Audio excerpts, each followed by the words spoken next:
Hi everyone, good morning and welcome to another interesting lesson of this unit. Today we're going to talk about the uses of ICT tools. We are going to talk about the uses of ICT in our daily life.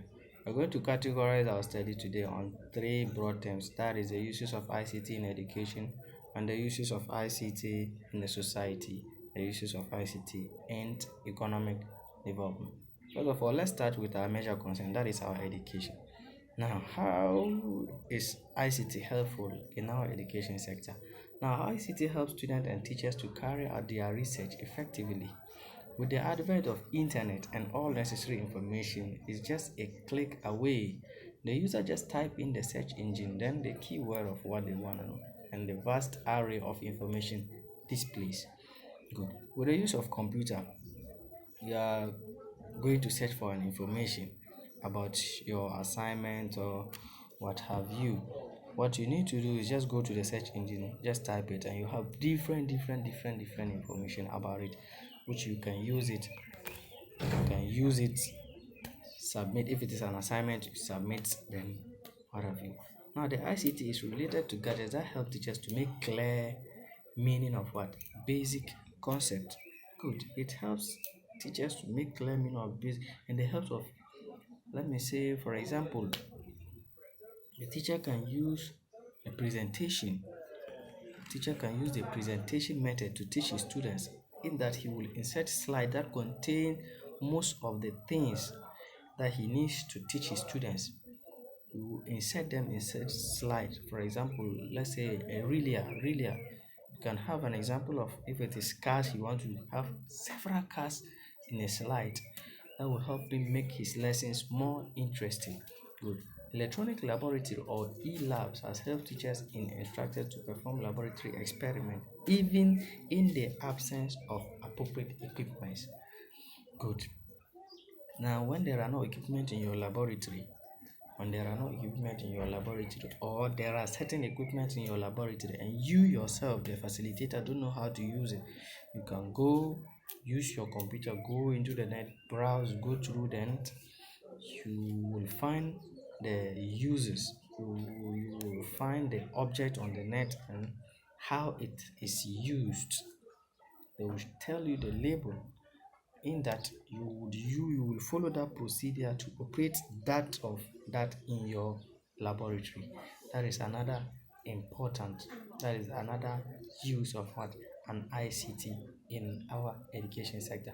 Now let's switch to the society. How useful is ICT in our society? Now, the usefulness of ICT in our society cannot be ever overemphasized. Now we can see a whole lot of usefulness. Let's talk about, first of all, the common thing we all have, which is a mobile phone. Mobile phone. Every average individual in our society has a mobile phone, which is an ICT tool. Now, this mobile phone help us to communicate with friends, connect with friends far away from us. And like those days, someone behind your house, you might shout on top of your voice, the person might not hear, but here, someone in Accra, someone in Kufuridu, or someone far away from you, which you can't even see him, you can still connect with him through the mobile phone and talk to him. Good. This is an ICT tool we use in our society that is more helpful. Now let's come to look at another ICT tool that is more helpful, and that is the traffic lights.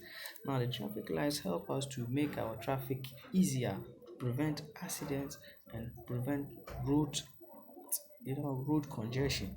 Now it's just a simple tool that is used to aid transport and traffic of motor vehicles. That one is as simple, you yourself, you have seen it and you've seen how it works. Red means stop, yellow means get ready, green means you go, and it is done 10 by 10. When this line goes, the next line will go the next, in order to make our transport very safe and efficient. Now the meteorologists, we'll talk about the meteorologists, that is the weather forecasters. They depend on ICT tools. These ICT tools they depend on is the wind vane, the barometer, and what have you. They are all ICT tools they depend on to tell us what is going to happen within a period of time. Go and sit by your news, you hear that within the 24 hours there's going to be a rainfall. How did he know that? He used the rain gauge the barometer, all these kind of tools. They are all ICT tools that the meteorologists use to tell us what is going to happen to our weather within a given period of time, and it is of a good help to the society. Now let's go to economic development. Economic development. Now economic development. Now you look at it using phones, you can see a whole lot of advertisement coming through your Facebook walls, coming through your Instagrams, and what have you. ICT enables interdepartmental communication and information transfer within company or one company with another. Good. If you, if for example, if you are if you are a company that deals with furniture, the production of furniture, then there is another company that are producing woods. Then you, the company you produces furniture, you use your wood to produce those furnitures. What do? You only link up with those that are producing the wood. How do you link up? You can link up through the internet with your computer, and they are there. You tell them your needs, they also tell you what they have. Then through those communication with the computer, you get your goods. It doesn't necessarily matter you traveling in and out to carry them. No, just sit. Has it arrived? Yes, it has arrived. How many pieces? You tell the number of pieces. Then you send your feedback. Through ICT, we are able to do this. Now, come to think of it, MTN has brought in a whole lot of things called mobile money. You can sit here, send somebody's money without you going to the bank and what have you. You can sit with your phone and buy something, order for a thing, pay for it. The thing will come right in front of you, and it has helped us in our economic development. I hope you have enjoyed the lesson. Thanks, and stay tuned.